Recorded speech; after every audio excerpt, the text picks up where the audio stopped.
দিছে একদম জায়গা মতো মাইরা দিছে।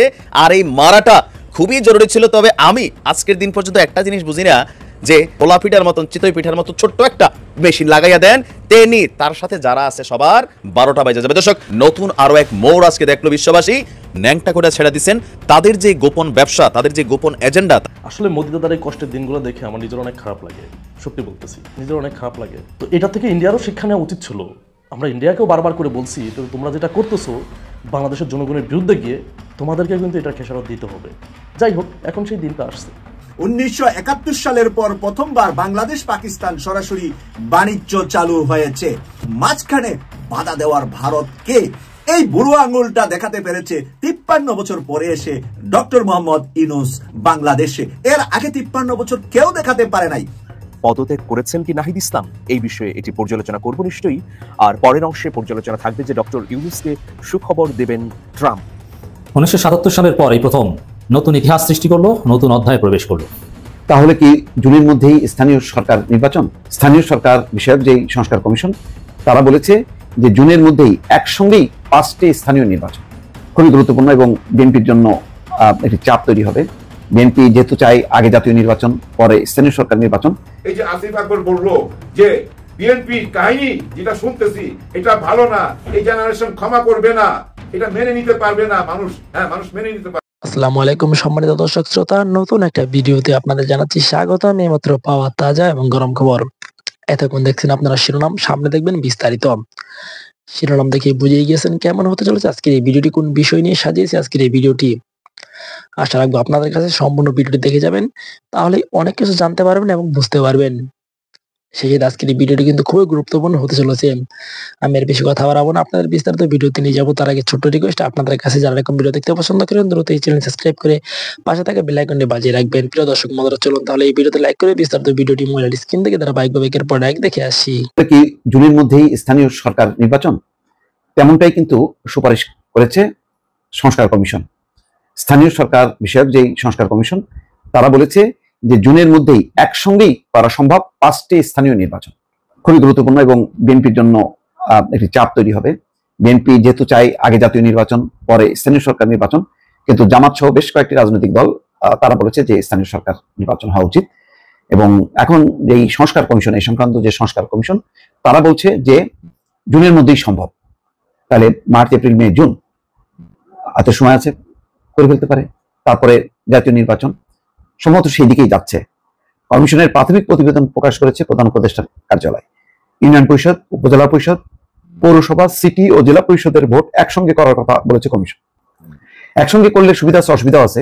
একটা হিজিবিজি অবস্থা, বিশৃঙ্খল অবস্থা, এটা নিয়ন্ত্রণ করাটা কতখানি বর্তমান প্রশাসনের পক্ষে সম্ভব, এটা আমার যথেষ্ট সন্দেহ আছে। আইন শৃঙ্খলা পরিস্থিতি নিয়ন্ত্রণ করতেই যেখানে যৌথ বাহিনী হিমশিম খাচ্ছে, সেখানে এতগুলো নির্বাচন, এতগুলো ক্ষমতা, এতগুলো প্রভাব কিভাবে যে মানে নিয়ন্ত্রণ করবে, এটা বুঝতে পারছি না। যাক, প্রস্তাবিত স্থানীয় সরকার কমিশন কাজ এগিয়ে নিতে পারে। সব স্থানীয় সরকার প্রতিষ্ঠানের নির্বাচন এই মুহূর্তে একসঙ্গে করা সম্ভব বলে মনে করছে স্থানীয় সরকার কমিশন। এই সংক্রান্ত যেই তারা বলছে আগামী জুনের মধ্যে ইউনিয়ন পরিষদ, উপজেলা পরিষদ, পৌরসভা, সিটি কর্পোরেশন এবং জেলা পরিষদের ভোট শেষ করা যেতে পারে বলে নিজেদের সুপারিশে জানিয়েছে কমিশন। চট্টগ্রাম বিশ্ববিদ্যালয় লোক প্রশাসন বিভাগের সাবেক চেয়ারম্যান তোফায়েল আহমেদকে প্রদান করে গত 18 নভেম্বর 8 সদস্যের স্থানীয় সরকার কমিশন গঠন করে অন্তর্বর্তী সরকার। কমিশন তাদের প্রাথমিক সুপারিশ সম্বলিত প্রতিবেদন গত বুধবার অন্তর্বর্তী সরকারের কাছে জমা দিয়েছে। প্রধান উপদেষ্টার কার্যালয়ে শনিবার এই প্রতিবেদন প্রকাশ করেছে। কমিশন বলছে যে জুলাই গণঅভ্যুত্থানের পর দেশে কার্যত কোনো স্থানীয় সরকার প্রতিষ্ঠান নেই। এটা কিন্তু আজকে জামাতের আমিরও বলছেন যে মানুষ সেবা থেকে বঞ্চিত, স্থানীয় সরকার নাই, এর ফলে মানুষের বেশ অসুবিধা হচ্ছে। কমিশনের প্রাথমিক সুপারিশে বলা হচ্ছে যে জুলাই গণঅভ্যুত্থানের পরে দেশে কার্যত কোনো স্থানীয় সরকার প্রতিষ্ঠান নেই। এই মুহূর্তে সব স্থানীয় সরকার প্রতিষ্ঠানের নির্বাচন একসঙ্গে করা সম্ভব। বর্তমানে নতুন একটি স্বচ্ছ ক্যানভাসে নতুন ছবি আঁকা সম্ভব, নতুবা নির্বাচনের আগে অনেক প্রতিষ্ঠানের মেয়াদ শেষ হওয়া বিষয়টি নিয়ে আইনি জটিলতার উদ্ভব হতে পারে। বর্তমানে স্থানীয় সরকার ব্যবস্থায় সংসদীয় পদ্ধতি চালু করার সুযোগ সৃষ্টি হয়েছে বলে মনে করে কমিশন। এই বিষয়ে তাদের সুপারিশ হচ্ছে স্থানীয় সরকার ব্যবস্থায় সংসদীয় পদ্ধতি চালু করার আলোচনা দীর্ঘদিন ধরে জনপরিসরে থাকলেও কোনো সুযোগ সৃষ্টি হয়নি, এখন সেই সুযোগ সৃষ্টি হয়েছে। তাহলে বোঝা যাচ্ছে যে ভেতরে ভেতরে স্থানীয় সরকার নির্বাচনের ব্যাপারে একটি পরিস্থিতি তৈরি হয়েছে, যে কারণে নুরও বলছে স্থানীয় সরকার নির্বাচনের কথা, জামাত বলেছে, আরো হয়তো অনেকগুলো দল বলবে। তখন বিএনপি কি বলবে? বিএনপি কি এই বিষয়ে বিরোধে যাবে? নাকি মেনে নেবে এখন সেটি দেখা বিষয় দর্শক। আসলে মোদি দাদার এই কষ্টের দিনগুলো দেখে আমার নিজের অনেক খারাপ লাগে, সত্যি বলতেছি, নিজের অনেক খারাপ লাগে। আর খারাপ আরও লাগে বাংলাদেশ আওয়ামী লীগের বর্তমান অবস্থা দেখে। দোষ কাকে দেবো ভাই? বাংলাদেশ আওয়ামী লীগকেও বলছি যে তোমরা যেটা করতেছো অতি দ্রুতই তোমাদেরকে বাংলাদেশের জনগণ দৌড়ানি দিবে। সেটা ওবায়দুল কাদের বিশ্বাস যায় নাই, তিনি বলছে কোথায় পালাবো। শেখ হাসিনা নিজে বলছে যে আওয়ামী লীগ পালায় না, আওয়ামী লীগ পালানোর দল না। কিন্তু রেজাল্টটা কী হয়েছে আপনারা দেখছেন, তাকে পালাইতে হয়েছে এবং তার সংসদে সব এমপিদের নিয়ে পালাইতে হয়েছে। কেউ কিন্তু বাদ যায় নাই, সবাইকে নিয়েই সে পালাইছে। যাই হোক, তো এটা থেকে ইন্ডিয়ারও শিক্ষা নেওয়া উচিত ছিল। আমরা ইন্ডিয়াকেও বারবার করে বলছি তো তোমরা যেটা করতেছো বাংলাদেশের জনগণের বিরুদ্ধে গিয়ে তোমাদেরকে কিন্তু এটা খেসারত দিতে হবে। যাই হোক, এখন সেই দিনটা আসছে, এখন মোদি দাদাও সেই খেসারত দিচ্ছে। কি করবে, হাসিনা তো দিচ্ছেই, আওয়ামী লীগ দিচ্ছে, মোদি দাদা দিচ্ছে, সবাই দিচ্ছে। দেখেন আমি একটা কথা বলি, ইন্ডিয়ার বোঝা উচিত ছিল বাংলাদেশের 18 কোটি জনগণের বিরুদ্ধে গিয়ে একটা স্বৈরাচারকে টিকিয়ে রাখতে পারবে না। কারণ বাংলাদেশের ইতিহাস এটা আসলে ইন্ডিয়ার আগে জানা উচিত ছিল যে আমরা যতগুলো অধিকার আমাদের মুখের ভাষার জন্য আমরা আন্দোলন করছি, যুদ্ধ করে দেশটা স্বাধীন করছি। এটা বোঝা উচিত ছিল যে একটা সময় না একটা সময় শেখ হাসিনার পতন হবে এবং সেই পতনের সাথে সাথেও বাংলাদেশ থেকে ইন্ডিয়া বিতাড়িত হবে, বাংলাদেশের জনগণের মন থেকে ইন্ডিয়া উঠে যাবে। এটা ইন্ডিয়ার বোঝা উচিত ছিল, ইন্ডিয়া বোঝে নাই। যাই হোক, বুঝেও কিছু করার নাই। দেখেন লাস্ট 5-6 মাসে কি করছে শেখ হাসিনা পালিয়ে যাওয়ার পরে, বিভিন্নভাবে বাংলাদেশকে নিয়ে ষড়যন্ত্র করছে, বিভিন্নভাবে। তাদের শেষ সম্বল ট্রাম্পও সরে গেল। এখন ইন্ডিয়ার যে স্বার্থ বাংলাদেশের যে বড় একটা মার্কেট ইন্ডিয়ার, এই মার্কেটটা তো অলরেডি হারিয়ে গেছে। এখন এই মার্কেট ফিরে পেতে হইলে অবশ্যই মোদিকে ডক্টর মোহাম্মদ ইউনূসের কাছে আসতে হবে। ডক্টর মোহাম্মদ ইউনূসের সাথে এখন সংলাপে বসতে চায়, বুঝতে পারছেন? ডক্টর মোহাম্মদ ইউনূসের সাথে বসতে চায়, একসাথে কথা বলতে চায়। কে? নরেন্দ্র মোদি। বড্ড দেরি হয়ে গেল না দাদা? আপনার উচিত ছিল, শেখ হাসিনা পালিয়ে গিয়েছে, শেখ হাসিনাকে জায়গা দেওয়া যাবে না। শেখ হাসিনা তোমাদের দেশে আছে, তোমরা শেখ হাসিনাকে ব্যাগ দাও। বাংলাদেশের জনগণ শেখ হাসিনার বিচার দেখতে চায় না, তোমরা সেটা করলা না। তোমরা শেখ হাসিনাকে নোংরাভাবে সাপোর্ট করলা, শেখ হাসিনাকে জায়গা দিলা এবং ইন্ডিয়াতে বসে বাংলাদেশকে নিয়ে ভয়ঙ্কর পরিকল্পনা করলা। তো বাংলাদেশের মানুষ কি ধর্ম প্রচার করতে আসছে যে তোমরা বাংলাদেশের মানুষকে কষ্ট দিবা তারপরেও তোমাদেরকে মনে রাখবে? বাংলাদেশকে নিয়ে ভয়ঙ্কর পরিকল্পনা করবা, বাংলাদেশের ভূখণ্ড নিয়ে যাবা, হ্যান করবা, ত্যান করবা, তারপরেও তোমাদের বাংলাদেশের মানুষ সুন্দরভাবে গ্রহণ করবে না? বড্ড দেরি করে ফেলছো। এখন যে পরিস্থিতি ভাই, বাংলাদেশের জনগণের মনে ইন্ডিয়ার কোনো অবস্থান নাই। আর ডক্টর মোহাম্মদ ইউনূসের সাথে এখন বৈঠকের কথা বলতেছে, বৈঠকেও বসবে, কিন্তু ওই যে বাংলাদেশের মানুষের ভিতর যেটা ইন্ডিয়া কিনে তৈরি হয়েছে, যে ঘৃণা, এটা তো কমবে না। সো ডক্টর মোহাম্মদ ইউনূসের একটা বৈঠকেই ইন্ডিয়ার ভাগ্য পরিবর্তন হবে না।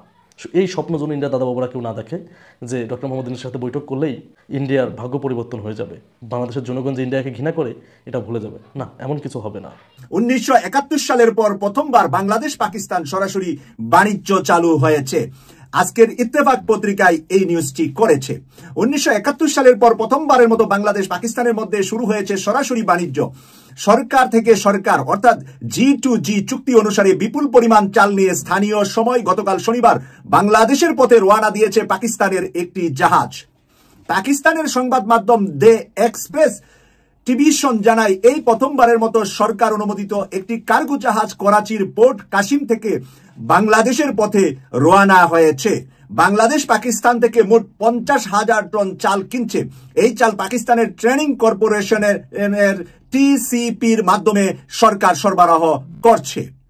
আমি নিউজটা শেষ করে এটার উপরে একটু বিশ্লেষণ করব। আপনাদেরকে সর্বপ্রথমে আমি ইত্তেফাকে কি লিখেছে তা পড়ে শোনাচ্ছি। চলতি ফেব্রুয়ারির শুরুর দিকে এই চুক্তি চূড়ান্ত হয়। চাল রপ্তানি প্রক্রিয়া 2 ধাপে সম্পন্ন হবে। প্রথম চালানের 25,000 টন চাল বর্তমানে বাংলাদেশের পথে আছে। বাকি 25,000 টন চাল আগামী মার্চের শুরুতে পাঠানো হতে পারে। এই বাণিজ্য চুক্তি দুই দেশের মধ্যে অর্থনৈতিক সম্পর্ক জোরদার এবং সরাসরি জাহাজ চলাচল সহজ করবে বলে আশা করা যাচ্ছে।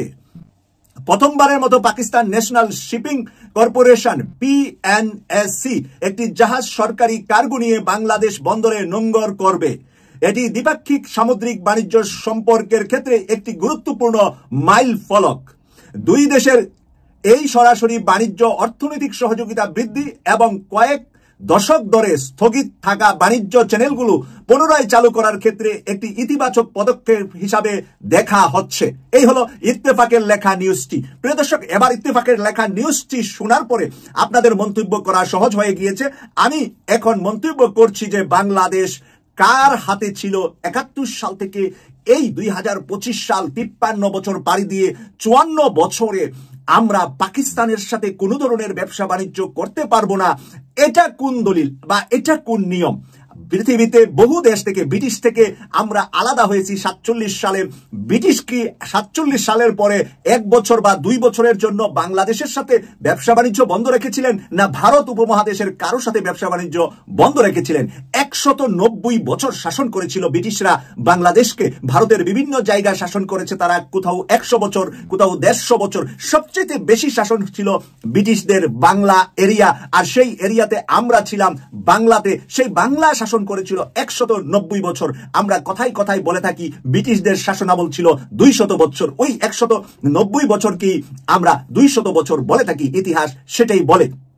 প্রিয় দর্শক, সেই 200 বছরের ব্রিটিশ শাসন থাকার পরে আমরা যদি পরের শাসনের, তারা যখন আমাদেরকে ছেড়ে দিলেন, স্বাধীনতা দিলেন, দেওয়ার পরের বছর, পরের দিন থেকেই যদি তাদের সাথে আমাদের ব্যবসা বাণিজ্য, লেনা দেনা সব চলতে পারে, তাহলে পাকিস্তান থেকে 54 বছরের মতো সময় আগে আমরা স্বাধীনতা অর্জন করেছি, কিন্তু ব্যবসা করা যাবে না। আমাদের সাথে আমাদের খাদ্য ঘাটতি তাদের কাছ থেকে আনতে পারবো না, বা আমাদের পাট শিল্প সহ আমাদের ঔষধ, আমাদের গার্মেন্টস শিল্প তাদের কাছে পাঠাতে পারবো না, বিক্রি করতে পারবো না। এই কথাটা কোথায়, কোন দলিলে, পৃথিবীর কোথায় আছে? প্রিয় দর্শক, মাঝখানে যেই হায়নারা আমাদেরকে এইভাবে ডিভাইডেশন করে রেখে ফায়দা লুটেছিল, এটার নাম হলো ভারত, এটার নাম হলো হিন্দুস্তান।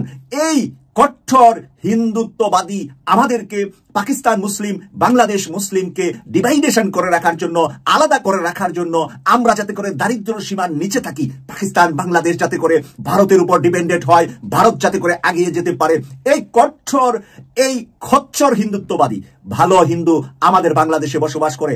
ভারতেও প্রচুর ভালো হিন্দু মানুষ আছে, কিন্তু কঠোর হিন্দুত্ববাদী কাজ করেছে কংগ্রেসের ভিতরে, কাজ করেছে এখন বিজেপির ভিতরে, যারা হলো হিন্দু ছাড়া আর কোন জাতিকেই তারা পছন্দ করেন না, আর কোন জাতিকেই মানুষ মনে করেন না। তারা এরকম নোংরা, তাদের মন মানসিকতা, মস্তিষ্ক এত বিকৃত যে অন্য কারো ভালোটাই তারা পছন্দ করতে পারেন না।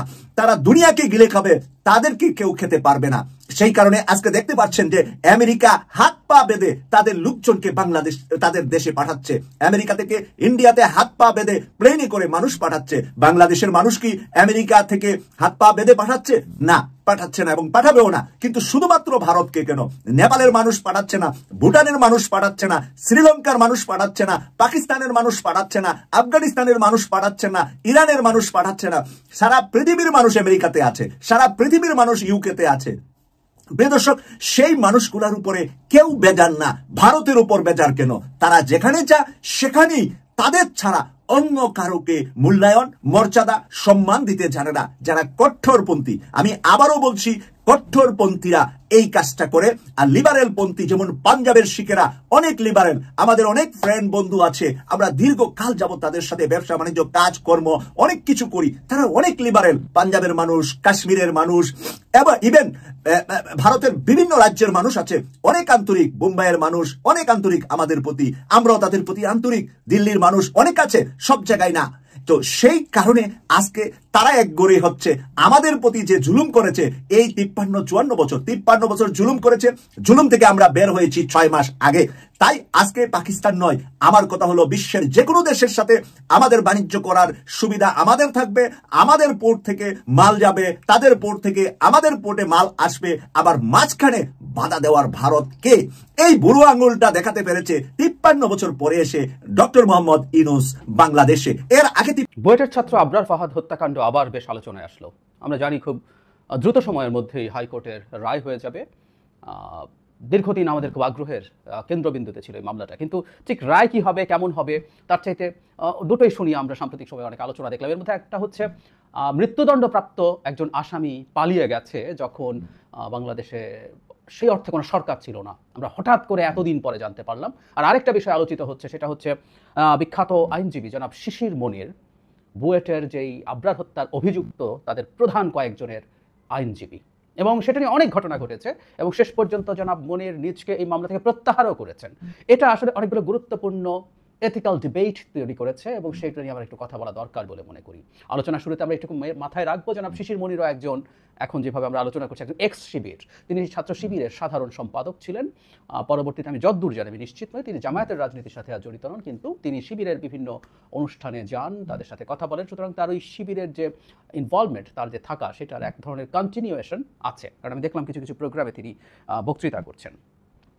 জনাব শিশির মনির সম্পর্কে গতকালই একটা স্টেটাস দিয়েছিলেন আবরার ফাহাদের ভাই জনাব আবরার ফাইয়াস। এর আগে ইনফ্যাক্ট শিশির মনিরকে নিয়ে প্রচুর তথ্য যখন আসতে শুরু করে, তার রিয়াকশনে তিনি এই স্টেটাস দিয়েছিলেন। আমরা জানতে পারি যে রানা প্লাজার যে সোহেল আছে, তার আইনজীবী জনাব শিশির মনির, বুয়েটের এদের এইরকম তথ্য আমাদের সামনে এসছে এবং সমালোচিত বেশ কিছু জায়গা, যেমন মেডিকেল টেকনোলজিতে কি যেন একটা ট্রেনিং করে ম্যাথস বলে, তারা ডাক্তার লিখতে চায়, সেই মামলারও ম্যাথসদের পক্ষে জনাব শিশির মনির, এরকম একটা দেখলাম আমাদের ঢাকা মেডিকেল কলেজের গ্রুপে স্টেটাস আছে। তারা সবাই এটাকে নেগেটিভলি নিচ্ছে। তবে একজন আইনজীবী যে কোনো পক্ষ নিতে পারেন, আমরা শুরুতেই এটা ধরে রেখে বাকি আলোচনায় যাব।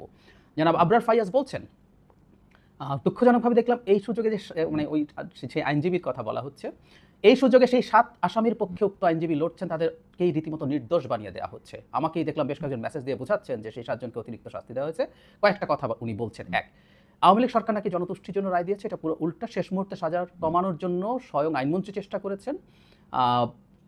আইনমন্ত্রীর মানে যেখানে বলছে যে ছাত্রলীগ আইনমন্ত্রীকে ম্যানেজ করা গেল, বিচারক সেটা করেননি।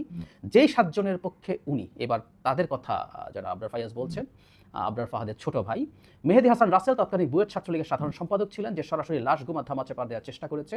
মেহেদী হাসান রবিন আবরার ফাহাদকে টার্গেটের মূল হোতা। 3 অক্টোবর মিটিংয়ের নির্দেশ দিয়ে আবরার ফাহাদকে গেস্ট রুমে আনতে ভাইয়ার রুমমেট মিজানুর রবিনই জানায় যে ভাইয়াকে শিবির মনে হয় তার। অমিত সাহা, এরকম প্রত্যেকের নাম আছে এবং উনি ব্যাখ্যা করেছেন যে এটা খুব সরাসরি জড়িত আবরার হত্যাকাণ্ডের সাথে যারা, তাদের সাথেই জনাব তাদের আইনজীবী হিসেবে কাজ করেছেন জনাব শিশির মনির। তিনি খুব রাইটলি ব্যবহার করছেন, সেটা হচ্ছে যে কোনো নির্দোষ শাস্তি পাক সেটা তিনি চান না, এটা ন্যায় বিচার হোক সেটাও চায়। তারপর তিনি বলছেন, কিন্তু এই যে একজন আইনজীবী ও তার রাজনৈতিক সমর্থকদের ব্যবহার করে যে পুরো বিচার প্রক্রিয়া নিয়ে জনমনে সন্দেহ সৃষ্টি করা হলো, এর দায় কে নেবে, কারা নেবে? এরপরের কথাটা খুবই ইম্পর্টেন্ট। একজন আইনজীবী তার পছন্দ মতো যে কোনো মামলা নিতেই পারে, এখানে আমার কোনো আপত্তি নাই, কিন্তু সে মামলা নিয়েছে, সে যাদের মামলা নিয়েছে তারা নির্দোষ, এটা কিসের আলাপ ভাই? উনি আদালত অনেক চেষ্টা করে যে ক্ষতিটা করতে পারেননি, সেটা আমাদের উনি যাদের মামলা নিয়েছেন তাদের অতটা দোষী না প্রমাণের চেষ্টার মাধ্যমে হচ্ছে। এরপর অনেক কথাবার্তা, ফেসবুকে প্রচুর ডিবেট। এরপর যেটা হয়েছে, জনাব শিশির মনির ঘোষণা করেছেন তিনি আসলে এই মামলায় আর লড়ছেন না। তার ফেসবুক পেজে একটা স্ট্যাটাস দিয়েছেন, সেখানে তিনি ক্লিয়ারলি কি বলছেন সেটা একটু পড়ি। উনি বলছেন, হাইকোর্ট শহীদ আবরার ফাহাদের মামলার শুনানি শেষ, হাইকোর্টে শেষ, রায়ের জন্য অপেক্ষমান। বিস্তারিত ব্যাখ্যা দেওয়া সমীচীন হবে না। আমি আপনাদের আবেগ অনুভূতির প্রতি পূর্ণ শ্রদ্ধাশীল। আমি এই সিদ্ধান্ত নিয়েছি যে হাইকোর্টের রায় যাই হোক, আপিল বিভাগে কারো পক্ষে আমি এই মামলা পরিচালনা করব না, ইনশাআল্লাহ। বিষয়টি নিয়ে শহীদ আবরার পরিবারের সঙ্গে আমি কথা বলবো। আশা করি বিষয়টি সকলেই বিষয়টি সৌহার্দ্যপূর্ণ দৃষ্টিতে দেখবেন। আবরার ফাইয়াজ যা বলছেন আমরাও তাই মনে করি। পৃথিবীর সবচেয়ে ভয়ঙ্করতম অপরাধী, ধরুন শেখ হাসিনাকে বিচারের জন্য আনা হলো, শেখ হাসিনার পক্ষেও আইনজীবী দাঁড়াবেন এবং সেই আইনজীবীর প্রতি আমরা কোনো রকম কোনো নেগেটিভ দৃষ্টিভঙ্গি আসলে রাখবো না। এটা তার অধিকার এবং যে কোনো একজন তার পক্ষে দাঁড়াতে পারে এবং এর মধ্যে ইললিগাল কিছু নেই, এটা ভেরি মাচ লিগাল। কিন্তু এখানে সম্ভবত একটা প্রশ্ন আসে আমাদের সামনে, এটা এথিক্যাল কিনা? বিশেষ করে জনাব শিশির মনির যখন এই মামলায় দাঁড়িয়েছেন, আবরার ফাহাদকে হত্যা করা হয়েছে শিবির ট্যাগ দিয়ে এবং এখনও শিবিরের একটা অংশ দাবি করে আবরার ফাহাদ শিবিরই করতেন। হতেই পারে, এবং ওই সময়কার বুয়েটে শিবির পরিচয় দিয়ে তো আর থাকা সম্ভব ছিল না, এবং শিবির করা কোনো অপরাধ না। বাংলাদেশে নিয়মতান্ত্রিক যে রাজনীতি আছে, সাংবিধানিক যে রাজনীতি আছে, সেই রাজনীতি সংবিধান মেনে আইনের চৌহদ্দির মধ্যে যারা সংগঠন করতে চান প্রত্যেকের সে রাইট আছে। সুতরাং আমরা তখন এটা নিয়ে তীব্র প্রতিবাদ করেছি যে শিবির ট্যাগ দিয়ে কাউকে পিটিয়ে মেরে ফেলা দূরে থাকুক, কাউকে সামান্য মারধরও করা যাবে না, বরং তার রাজনৈতিক অধিকারের পক্ষে আমরা কথা বলেছি। আমি এখনও ঢাকা ইউনিভার্সিটি এবং জাহাঙ্গীরনগরে যখন কেউ কেউ শিবিরের রাজনীতি বাধা দেওয়ার চেষ্টা করেন সেটার বিরুদ্ধে কথা বলি। কিন্তু জনাব শিশির মনির যখন সাধারণ সম্পাদক ছিলেন শিবিরের এবং এখনও তার সাথে যোগাযোগ আছে, তখন এই রকম বিভৎস ঘৃণিত অপরাধীদের পক্ষে দাঁড়ানো কতটা নৈতিক, এই আলাপটা এসছে। কারণ আমি যদি লয়ার হতাম, আমি ব্যক্তিগতভাবে মনে করি আমি এই মামলায় আসামিদের পক্ষে দাঁড়াতাম না, আমাকে ডাকা হলেও। কিন্তু একজন আইনজীবী সেই সিদ্ধান্ত নিতে পারেন এবং ওনার কারো যখন আইন পেশা একটা পেশা হয়ে থাকে তখন আসলে এই ধরনের টাফ মামলাগুলো হতেই পারে। আমি নিশ্চিত নই যেগুলোতে অনেক ভালো ফি পাওয়া যেতে পারে, একজন লয়ার বৈধভাবে যত বেশি উপার্জন করা যায় তিনি সেটা করতেই পারেন। রানা প্লাজার সোহেলও অনেক পে করতে পারে, সুতরাং হতেই পারে। এবং সবাই আমরা একইভাবে এথিক্সকে দেখবো না। আমরা জাস্ট একটা সমাজ যে লিগাল আলোচনা যেটা আছে, আমি ইললিগাল কিছু করছি না, সেটাই সর্বোচ্চ প্রায়োরিটি। এথিক্সের আলোচনা হবে এবং এথিক্সের আলোচনা শেষ করা কঠিন, কারণ এথিক্সটা আসলে খুব সাবজেক্টিভ হয়, বিভিন্নভাবে এথিক্স নির্ধারিত হয়। সুতরাং তার এই যাওয়াটা অনেকের কাছে ভালো লাগে না, কিন্তু সমস্যাটা অন্য জায়গায়। আমি যে জায়গাটা নিয়ে প্রশ্ন তুলতে চাই, এই যে জনাব শিশির মনির এখন ঘোষণা দিচ্ছেন যে উনি আপিল বিভাগে কারো পক্ষে লড়বেন না, তার মানে যাদের মামলা উনি এতদিন পর্যন্ত চালিয়েছেন তাদের মামলা আর তিনি চালাবেন না, এই জিনিসটা আমার কাছে আবার একটা আনএথিক্যাল স্ট্যান্ড মনে হয়। লোকজন শোরগোল করলো, এই শোরগোলের কারণে তিনি তার অবস্থান থেকে সরে যাবেন কেন? তিনি যদি আগে সঠিক থাকেন, তিনি কি আগে সঠিক ছিলেন? যদি আগে সঠিক থাকেন, তার এখনো আসলে এই আসামিদের মামলা পরিচালনা করা দরকার। উনি এটা ছাড়ার অধিকার রাখেন, কিন্তু যে আসামিরা দীর্ঘদিন তার উপরে রিলাই করেছিল, যে পক্ষটা, তিনি তাদেরকে তো বিট্রে করছেন। এটা আনএথিক্যাল বলে আমি মনে করি। শোরগোলের কারণে উনি সরে আসছেন। কোথাও দেখলাম, আমি নিশ্চিত নই, তিনি সম্ভবত সংসদ নির্বাচন করছেন বৃহত্তর সিলেটের কোনো একটা জায়গা থেকে। তাহলে কি এখন জনগণের কাছে এই তথ্যটা চলে গেছে বলেই তিনি এটা করছেন? অথচ উল্টো হতে পারতো, উল্টো হওয়া উচিত ছিল। উনি যেটাকে সঠিক মনে করেছেন, সেই সঠিকটা জনগণের চাপের মধ্যে উনি সেটা ধরে রেখে সমাজকে এই বার্তা তিনি দিতে পারতেন। দেওয়া উচিত ছিল যে তিনি যেটাকে সঠিক মনে করেছেন সেটা সঠিক এবং এটা ভুল না। এটা আসলেই কোনোভাবেই বেআইনি কাজ না। এটা নৈতিক কিনা ডিবেট আছে, এটাকে অনৈতিক কেউ মনে করতে পারেন। আমার কাছেও, আমি আমার ব্যক্তিগত অপিনিয়নে এটাকে অনৈতিক বলে মনে করতাম। আবারও বলছি, আমার এটা গ্রহণ করতে হবে না, বা এটা এক ধরনের এথিক্যাল ডাইলেমা বলে কিছু সিচুয়েশনে, যে আমরা এথিক্যালি আসলে সিদ্ধান্ত সহজে নিয়ে উঠতে পারি না। কিন্তু যখনই তিনি আবার এই মামলাটা ছেড়ে দিচ্ছেন, ধরুন আমি আসামি, আমার কেউ একজন এই আসামি ছিল এবং আমি তাকে নিয়েছি, আমার এই মামলা পুরোটার প্রসেস, পুরোটার জার্নি কিন্তু উনি সবচেয়ে ভালো জানেন। হ্যাঁ, কাগজপত্র থাকে, নতুন যে লয়ার আসবেন তিনি ব্রিফটা হবেন হয়তো, কিন্তু যে মানুষটা দীর্ঘ সময় ধরে একটা মামলা নিয়ে ডিল করেছেন, তার বিকল্প কি হয়? তাহলে তিনি হঠাৎ করে সরে গিয়ে যে আসামিরা ন্যায় বিচারের আশা করছেন, আমরা প্রত্যেকটা মানুষের কিন্তু ন্যায় বিচার চাই। ন্যায় বিচার ডাজন্ট নেসেসারিলি মিন খালাস পাওয়া, ন্যায় বিচার মানে ফাঁসি হওয়া হতে পারে, কিন্তু আমরা ন্যায় বিচার যে চাই, যেন শিশির মনিরের সরে যাওয়া তো ন্যায় বিচার পরিপন্থী হয়ে গেল। সুতরাং আমি এইটা একটু আমাদের একটা গুরুত্বপূর্ণ আলোচনার ইস্যু হয়ে থাকবে, যে আমরা শোরগোল করছি, শোরগোলের মুখে দাঁড়িয়ে তিনি তার অবস্থান পরিবর্তন করলেন, অথচ যেন শিশির মনিরের সামনে একটা চমৎকার উদাহরণ এসেছিল এই পপুলিস্ট চিন্তার বাইরে গিয়ে তার এথিক্স আমরা আসলে আবারও বলছি, এটা ওনার নিশ্চয়ই ওনার কাছে এটা আনএথিক্যাল মনে হয়নি। আনএথিক্যাল মনে হলে তিনি মামলাটা নিতেন না, এবং বিশেষ করে তিনি এক্সট্রিমির হওয়ার কারণেই হয়তো সমালোচনাটা অনেক বেশি হচ্ছে, এবং এটা যৌক্তিকও। সেই সমালোচনার মুখে তো দাঁড়াতে হবে। আমরা সমাজে যখন বসবাস করি, সব মানুষ বা অনেক মানুষ কোনো কিছুকে সঠিক মনে করলেও সেটাকে আমি সঠিক মনে না করতে পারি, এবং সেই ঝড়ের মুখে দাঁড়িয়ে থাকাটাই আসলে সমাজের নতুন নতুন চিন্তাকে এস্টাবলিশ করতে সাহায্য করে। যারা মনিরের উচিত ছিল তিনি তার অবস্থানে মানে শক্তভাবে থাকা এবং সেটা থেকে তিনি এই বার্তা দেয়া, কিন্তু না, তিনি সেই পপুলিজমের পথে গেলেন এবং তিনি অবশ্যই বঞ্চিত করলেন সেসব অপরাধীকে, অভিযুক্তকে, যাদেরও শতভাগ সাংবিধানিক এবং আইনি অধিকার আছে আইনি সুরক্ষা পাবার, তাদেরকে তিনি বঞ্চিত করলেন। এটা একটা খুব বাজে এক্সাম্পল হয়ে থাকলো। শুধুমাত্র প্রিয় দেশবাসী, শুরু থেকে শেষ পর্যন্ত যারা এই ভিডিওটি দেখেছেন সকলকে জানাই অসংখ্য ধন্যবাদ। যারা এরকম নিউজ ভিডিও পেতে পছন্দ করেন তারা অবশ্যই এই চ্যানেলটি সাবস্ক্রাইব করে পাশে থাকা বেল আইকনটি বাজিয়ে দিবেন। যারা এখন এই ভিডিওটি শেয়ার করেননি, এই ভিডিওটি দ্রুত শেয়ার করে সকলকে দেখার সুযোগ করে দিন। আজকের মতন এই পর্যন্ত, দেখা হচ্ছে পরবর্তী কোনো ভিডিও নিয়ে ইনশাল্লাহ।